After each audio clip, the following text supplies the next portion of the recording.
خاموشیاں بے وجہ نہیں ہوتی، کچھ درد آواز چین لیتے ہیں۔ بہت جلد ہی بدل دیں گے اس طرح سے خود کو، دیدار تو دور کی بات ہے، بات کرنے کو بھی ترسو گے۔ ہاں موت برحق ہے، لیکن میری گزارش ہے کہ زندہ انسانوں کا جنازہ نہ اٹھایا جائے۔ یہ ٹھیک ہے کہ ہر شخص بد دعا نہیں دیتا، مگر دیکھو ہمیشہ دل دکایا نہیں کرتے۔ بے بس اتنے ہیں تیرے عشق میں ہم، ترس سے جاتے ہیں گفتگو کے لیے۔ گزرنے ہی ندی وہ رات میں نے، گڑی پر رکھ دیا تھا ہاتھ میں نے، پلک کشکول لے کر آ گیا تھا، ستارے کر دیے خیرات میں نے۔ وابستہ تجھ سے ہو کر بھی ہم تیرے نہ ہوئے، یہ وہ دکھ ہے جو کبھی ہم سے بلایا نہ جائے گا۔ کسی کو چاہنا محبت نہیں، بلکہ اس کی ذات کے تمام پہلوؤں کو تسلیم کرنا محبت ہے۔ انسان کی آنکھیں بھی کتنی ظاہر پرست ہوتی ہے، جو افق کے پار ڈلتی شام کو دیکھ لیتی ہے، مگر کسی کی زندگی میں اتری شام کو قریب سے بھی نہیں دیکھ سکتی۔ تیرے کندھے پر سر رکھ کر میں اپنے سارے دکڑے سناؤں، میں وہ ساری باتیں کروں جو مجھے اندر ہی اندر کھائے جا رہی ہے، ان میں سر فہرست تیرا مجھے میسر نہ ہونا ہے۔ رزق ہو یا محبت، قدر نہ کرو تو خدا چھین لیتا ہے۔ اگر کوئی آپ پہ مرتا ہے تو کوشش کرے اسے زندہ رکھیے، مخلص محبتیں بار بار نہیں ملتی۔ خواہشات کو جنون نہ بنائے، زندگی میں بہت کچھ ہمارے لیے نہیں ہوتا۔ لڑائی ہار جانا مگر تربیت نہیں بھولنا۔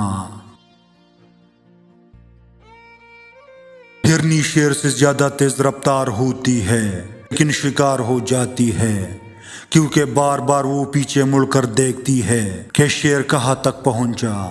ایسا کرنے سے اس کی رفتار کم ہو جاتی ہے۔ بالکل اسی طرح جب ہم زندگی کے سفر پر روا دوا ہو تو بار بار ماضی میں جھانکنے سے صرف اور صرف ہمارا نقصان ہوتا ہے۔ اگر ہمارا اخلاق صرف من پسند لوگوں کے لیے اچھا ہے تو ہم صرف موقع پرست ہے، خوش اخلاق نہیں۔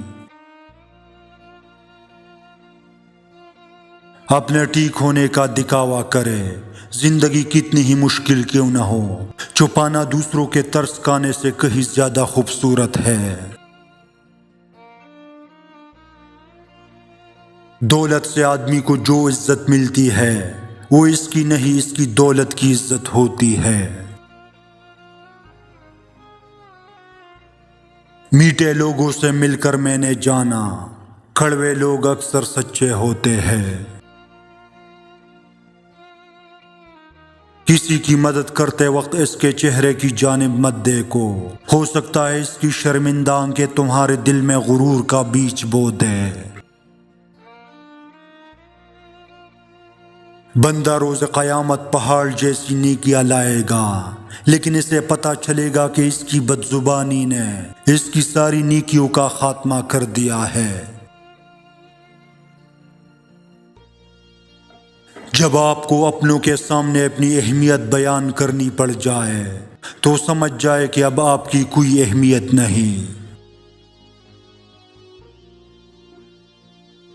سب کچھ ختم ہو گیا ہے، سب کچھ ختم ہو جاتا تو موت کے بعد ایک اور زندگی کیوں ہوتی؟ جیسے ایک زندگی کا انجام دوسری زندگی کا آغاز ہے، ایک لمحے کا انجام دوسرے لمحے کا آغاز ہے، ویسے ہی ایک سفر کی ناکامی اگلے سفر کی کامیابی بھی تو ہو سکتی ہے۔ آپ کی بے تحاشا دعاؤں سے بھی اگر وہ شخص نہیں ملتا آپ کو تو سمجھ جاؤ کہ اس میں ضرور اللہ تعالیٰ کی حکمت چھپی ہوئی ہے، جس میں وہ اشارہ دے رہا ہے کہ یہ آپ کے لیے بہتر نہیں ہے، اللہ نے اس سے بہتر آپ کے لیے پیدا کیا ہے، تم یقیناً اس سے خوش ہو جاؤ گے۔ بس اپنے رب پر یقین رکھیے، وہ سب جانتا ہے، ہم تو کچھ بھی نہیں جانتے۔ اللہ ہی جواب ہے تمہارے ہر سوال کا، تمہارے ہر مسئلے کا، ہر درد کا، ہر دعا کا جواب بس اللہ ہے۔ اللہ سے تعلق میں ہی تمہارے مشکلات کا حل پوشیدہ ہے۔ کچھ راز صرف رب سے جڑنے کے بعد ہی سامنے آتے ہیں، کچھ مصلحتیں اللہ اپنے بندے کو صحیح وقت پر سمجھاتا ہے، کچھ زخموں کو ایک عرصہ تازہ رکھا جاتا ہے تاکہ تمہارا دل رب سے جڑا رہے۔ انسان سوچتا ہے کہ کاش ایسا کر لیتا تو ایسا ہوتا، مزید کوشش کر لیتا تو جیت جاتا، مگر نہیں، حتمی فیصلہ بس مالک کا ہوتا ہے، جو اللہ چاہتا ہے بس وہی ہوتا ہے۔ تم چاہے ساری دنیا کی طاقت استعمال کر لو، مگر اگر وہ نہ چاہے تو تمہاری کوششوں سے کچھ نہیں ہوگا۔ اگر وہ چاہے تو تمہارا مخالف بھی تمہیں تمہاری منزل تک پہنچا دے گا۔